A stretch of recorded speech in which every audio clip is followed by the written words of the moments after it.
Prezidenti i Republikës së Shqipërisë Bajram Begaj sot qëndroi në Tetov, ku u prit nga kryetari i komunës Bilal Kasami.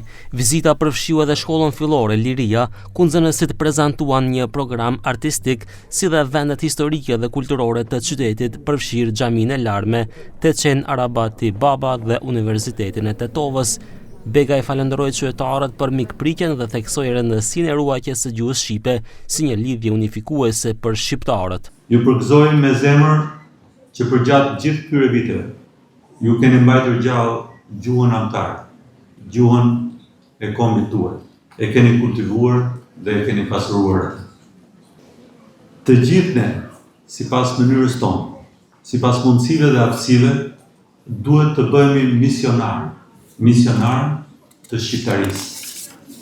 Të ruash gjuhën, traditat dhe elementet e tjerë identitar dhe t'i promovosh këto vlera ndërbreza e ndërvise është kauza jonë e përbashkët, kauza që na mban gjallë.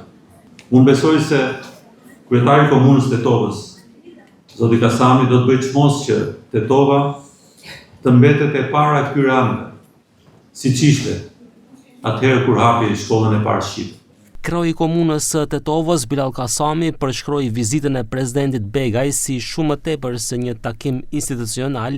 Ai theksoi se ky moment tregon lidhjen e fortë dhe të gjallë mes shqiptarëve kudo që ndodhen dhe ardheut të tyre Shqipërisë. Kjo vizitë shënon jo vetëm një takim institucional, por edhe një shprehje të gjallë të lidhjes së fuqishme që ekziston mes shqiptarëve kudo që ndodhen dhe ardheut të tyre Shqipërisë. Ne kuptojmë rëndësinë e bashkëpunimit me vendin anë si një mision të përbashkët për zhvillimin dhe ruajtjen e identitetit tonë kombëtar. Pas qëndrimit në Tetov, Bajram Begaj vazhdoi vizitën e tij në Gosivar dhe Dibër, ndërkaq dje ai ishte në Shkup ku zhvilloi takime me presidenten, kryeministrin dhe kryetarin e kuvendit, duke u drejtuar gjithashtu edhe deputetëve me fjalë rasti.